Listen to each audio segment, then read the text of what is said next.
Pastor Emmanuel Okafor never lost a member, not to sickness, not to poverty, not to another church. In 15 years of ministry in Ugwuocha, a quiet town pressed between red earth hills and forgotten roads, not a single soul who joined his congregation ever left, except in a coffin. People said it was the anointing, but that was before everything went wrong. Before we continue, if you love African mysteries and dark folklore stories, subscribe now. What you're about to hear has never been told in full. Emmanuel Okafor was not born into wealth. He grew up in a compound with a zinc roof that leaked when it rained, and in Ugwuocha, it always rained. His mother sold garden eggs at the market. His father drove a motorcycle taxi until his knees gave out. Emmanuel remembered eating akamu without milk, wearing the same school uniform 3 years in a row, the collar fraying, the buttons replaced with safety pins. He used to say that poverty was the reason he found God. Nobody questioned that. By 2009, he had built a church from a single rented room into a 400-seat cathedral with a red roof and a generator powerful enough to light the whole street. The signboard outside read, "Glory Mountain Ministries, where miracles are daily bread," and miracles did happen. A barren woman in the front row conceived twins after 3 years of prayer. A civil servant who owed government money walked free without a court hearing. A young man brought in on a stretcher after a motorcycle accident stood up during the closing prayer and walked to the gate. Ugwuocha believed in Pastor Emmanuel completely. He wore white agbada on Sundays. He drove a black Hilux. He knew every member's name, their children's names, their problems. He visited the sick. He fed the poor at Christmas. He settled quarrels between families with the patience of an elder 3 times his age. His wife, Sister Nozi, was beautiful and quiet, the kind of woman who smiled at everything but said very little. They had 3 children, 2 boys and a girl, all well dressed, well mannered, always sitting in the front row. From the outside, the Okafor family was everything Ugwuocha wanted to become, but something was wrong. Nobody noticed at first. The first person to notice was Mama Chito, a groundnut seller whose shop faced the church compound wall. She noticed because she opened early, 5 in the morning, before the cocks finished crying. And one morning in February, she saw a light in the church. Not the main hall, not the pastor's office, the back room, the room Emmanuel had built during the last renovation and never explained. He called it the prayer annex. The door was always padlocked with a heavy iron lock that looked older than the building itself. No cleaner entered it. No deacon had a key. When church members asked, Emmanuel smiled and said, "That is where I wrestle with God alone." Nobody argued with that. But the light Mama Chito saw was not electric. It was orange and unsteady, the way fire moves, the way candles breathe, and it moved back and forth, like something pacing. She told herself it was nothing. She went home. She did not sleep. 3 weeks later, she saw it again. This time, she heard something too, a low sound, rhythmic, almost like chanting, almost like humming, the kind of sound that does not come from a single throat. She crossed herself and walked away fast, but she began to watch. By March, 3 other people had seen the light. Brother Festus, the church's head usher, came to lock the gate one Thursday evening and found mud footprints leading from the back road into the compound and straight to the locked room's door.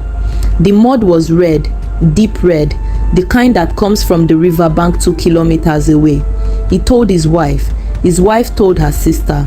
Her sister told the woman who sold buns outside the church.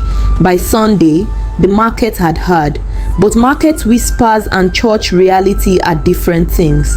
On Sunday morning, Emmanuel preached with fire. He sweated through his agbada. He called names. He called out sicknesses. He commanded healings. 3 people fell under the Spirit. The choir sang until the walls shook. Offerings overflowed into a second basket. Nobody raised their hands to ask about the room. Nobody dared, except one person. Brother Nnamdi was an old man, nearly 80, who had been a member of the church since the first rented room. He had watched Emmanuel grow. He had fasted with him. He remembered when Emmanuel had nothing but a Bible and a borrowed megaphone.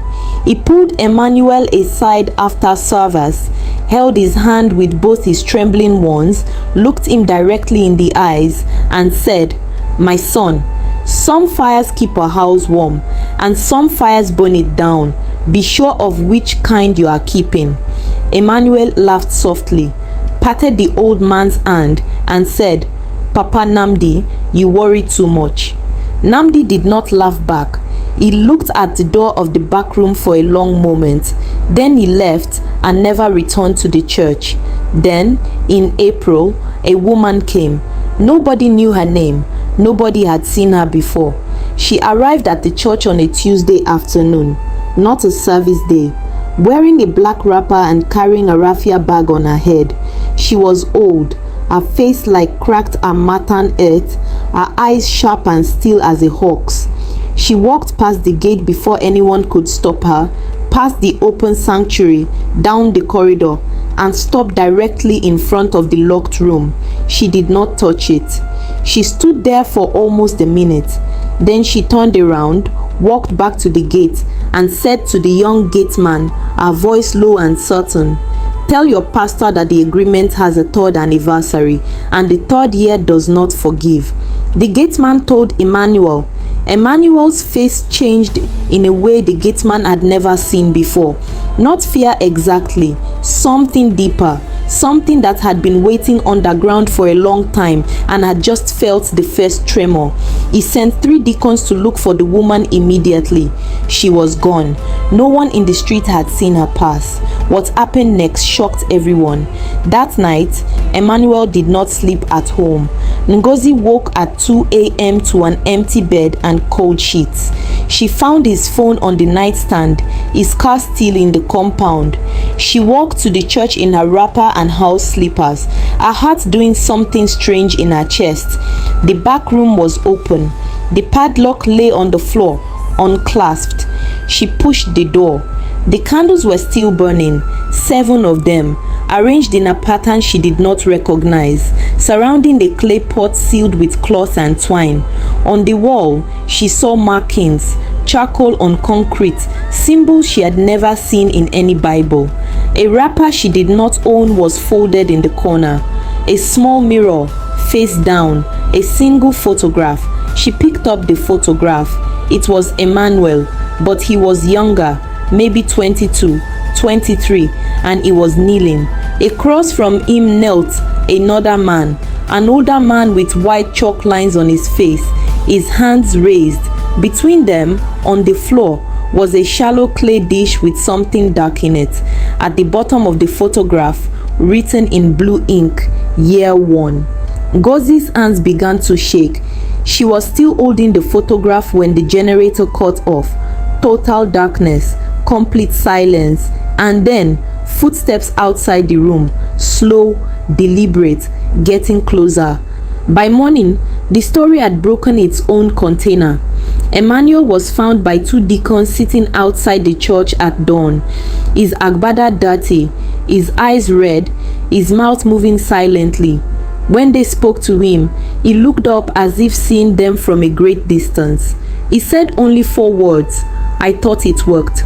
The elders of Ugwuocha called a meeting, the kind that happens behind closed doors, with no phones, no young people allowed. What came out of that meeting? Only fragments were ever shared. It was said that Emmanuel, in his early years of ministry, desperate, humiliated by failure, watching other men's churches grow while his rented room stayed empty, had gone to someone, an old man from the riverbank area, a man who was known but not spoken about. The agreement was simple, as those agreements always are. The church will grow. The miracles will be real. the name will spread. In exchange, every third year, a price is paid. What the price was, no one said directly, but those who attended that elders' meeting said that when the detail was spoken, one of the oldest men in the room, a man who had buried 2 wives and never cried, covered his face with his hands and wept. The consequences did not arrive like thunder. They arrived like rain. First a drizzle, then a flood. Brother Festus's daughter fell sick with something the hospital could not name. 3 long-standing church members reported the same dream on the same night. A man in white standing inside a fire, laughing. The red-roofed cathedral developed a crack along the eastern wall that engineers said made no structural sense, and Emmanuel, the man who had healed others, could not be healed. He stopped eating, he stopped sleeping, he sat in rooms and stared at doors. His children stopped going to school because children in the neighborhood had started calling them names, whispering things their parents said at night. Ngozi packed the bag one evening without explanation. She held her daughter's hand, called her sons, and walked out of the compound. She did not look back. The church held one final service. 30 people came out of 400. Emmanuel stood at the pulpit for 11 minutes without speaking. Then he walked down from the podium, out the side door, across the compound, and into the back room. The door closed. No one followed. An hour later, someone noticed the smell of smoke. By the time they broke down the door, the candles had burned everything inside. The cloth-sealed pot, the charcoal markings, the folded wrapper, the mirror, and the photograph. Emmanuel was sitting in the corner, unharmed physically, but somewhere far away behind his eyes. He did not speak again for 6 months. If this story gave you chills, like, share, and tell us in the comments what you think really happened. Did Emmanuel escape the agreement, or did the agreement simply change its terms? Glory Mountain Ministries was demolished 2 years later to make way for a road. The red roof was the last thing to come down. Workers who dismantled the back room said they found nothing unusual, just old concrete, old smoke, old silence, except for one thing. On the floor in the exact center of the room was a small clay dish, clean, empty, dry, as if it had just been washed and set out, waiting to be filled again. Some doors, once opened, do not close when you walk away. They simply wait for you to return.